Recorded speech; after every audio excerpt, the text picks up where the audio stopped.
സഹോദര തുല്യനായ ഒരു മുസ്ലിം സുഹൃത്ത് നിർബന്ധിച്ചതിനാലാണ് ഞാൻ ഇക്കഴിഞ്ഞ ദിവസം ഇന്റർനെറ്റിൽ ഖുർആനിലേക്കൊരു എത്തിനോട്ടം നടത്തിയത്.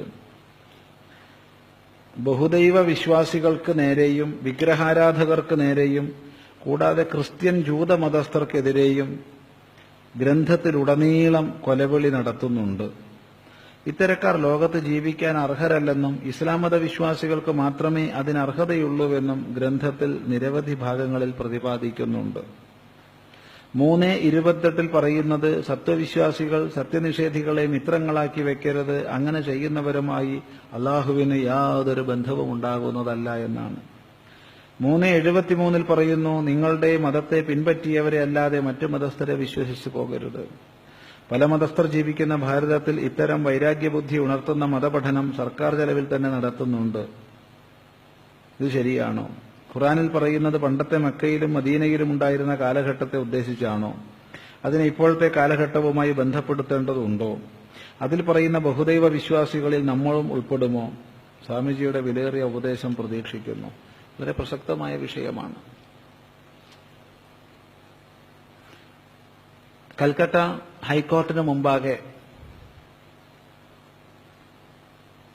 980കളുടെ ആദ്യത്തിലാണോ ഇനി 970കളുടെ അന്ത്യത്തിലാണോ എന്നറിയില്ല, ഒരു പെറ്റീഷൻ വന്നിരുന്നു.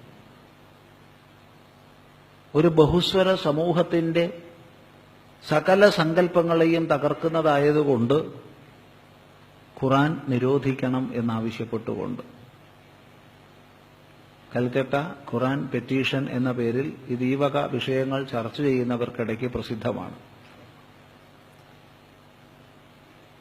ഈ വിഷയത്തെക്കുറിച്ച് വോയിസ് ഓഫ് ഇന്ത്യ ബൃഹത്തായൊരു ഗ്രന്ഥം പ്രസിദ്ധീകരിച്ചിട്ടുണ്ട്. രാംസ്വരൂപാണ് അതിന്റെ കർത്താവ്. അതിൽ അന്യായക്കാരൻ 260-ലധികം ഖുർആൻ വാക്യങ്ങളെ ഉദ്ധരിച്ചുകൊണ്ടാണ് ഈ പെറ്റീഷൻ സമർപ്പിച്ചിട്ടുള്ളത്. വിശുദ്ധ മാസങ്ങൾ കഴിഞ്ഞാൽ ആയുധവുമെടുത്ത് ഇറങ്ങിക്കൊള്ളുക, വിഗ്രഹാരാധകരെ തുണ്ടം തുണ്ടമായി കൊല്ലുക, അല്ലാഹു പരമകാരുണികനാകുന്നു. വ്യവസായ ആവശ്യങ്ങൾക്ക് പോലും നമ്മുടെ സമാന വിശ്വാസികളുമല്ലാത്തവരുമായി കൂട്ടുകൂടരുത്, അത് അല്ലാഹു പൊറുപ്പിക്കുന്നതല്ല. എന്നാൽ നിന്റെ ആയുധത്തിന് മുമ്പിൽ അവൻ മാപ്പ് പറയുകയും കീഴടങ്ങുകയും ചെയ്താൽ അവനെ കൊല്ലാതെ വിടുക, അല്ലാത്ത പക്ഷം അവനെ കൊല്ലുക. എന്നാൽ ഓർമ്മിക്കുക, അവന്റെ ഭാര്യ നിനക്കുള്ളതാണ്, അവളെ കൊല്ലേണ്ടതില്ല. ഈ അർത്ഥത്തിൽ 100 കണക്കിന് വാക്യങ്ങൾ ഖുർആനിലുണ്ട്. 100 കണക്കിന്. ഇത് 2 വാക്യങ്ങൾ മാത്രമേ ഇവിടെ എഴുതിയിട്ടുള്ളൂ, 2 അല്ല, 100 കണക്കിനുണ്ട്. ഇത് മാത്രം ശരി, ഇതല്ലാതെ മറ്റൊന്നുമില്ല. ഇനി മറ്റൊരു വളരെ വളരെ ശ്രദ്ധേയമായൊരു വാക്യം ഖുർആനിലുള്ളത്, എന്നാൽ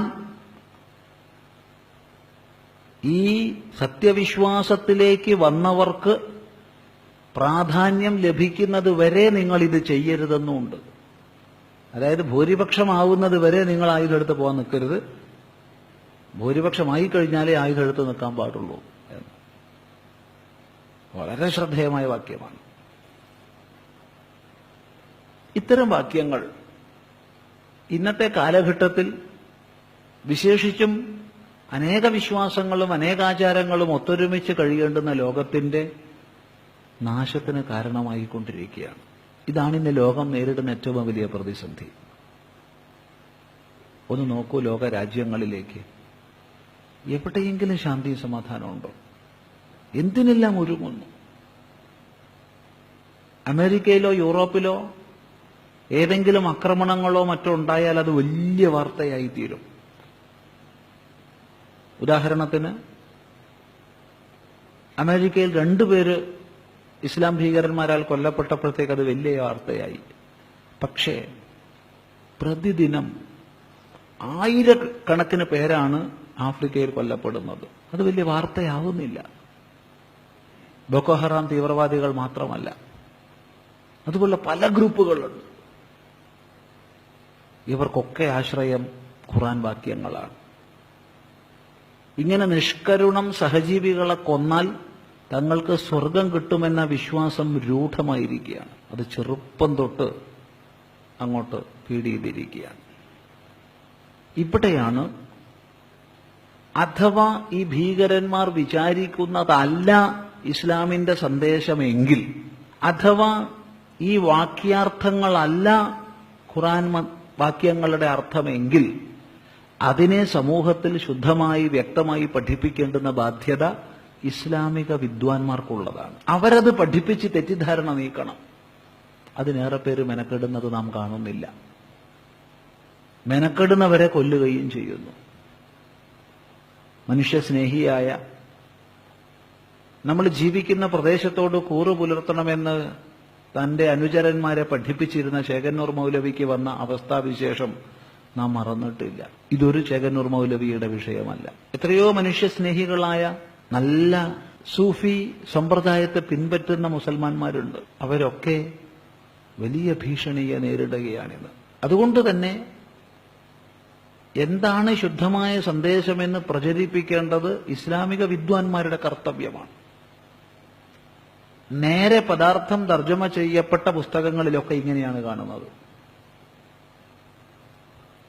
ഇംഗ്ലീഷിലായാലും മലയാളത്തിലായാലും ഒക്കെ തന്നെ നമ്മൾ പരിശോധിച്ച പുസ്തകങ്ങളിലൊക്കെ, കാരണം ഇത്ര ഭീകരങ്ങളായ വാക്യങ്ങൾ കണ്ടപ്പോൾ പല ട്രാൻസ്ലേഷനുകൾ നോക്കി.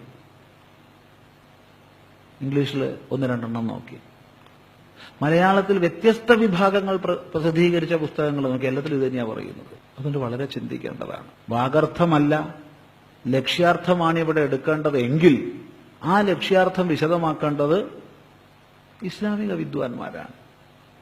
അല്ലാത്ത പക്ഷം ഭീകരവാദികൾ ഇതാണ് പ്രമാണമെന്ന് മനസ്സിലാക്കി ആയുധമെടുക്കും. അല്ലാത്തവർ ഇതാണല്ലോ അവർ പറയുന്നതെന്ന് ഭയപ്പെട്ടോ വിദ്വേഷപ്പെട്ടോ കഴിയുകയും ചെയ്യും.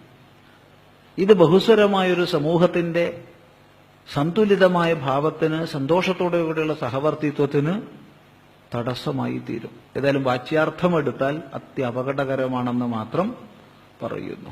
അതിൽ നിന്ന് ഭിന്നമായ അർത്ഥമാണെങ്കിൽ അത് ഇസ്ലാമിക വിദ്വാൻമാർ വ്യാഖ്യാനിക്കേണ്ടതാണെന്നും പറയുന്നു.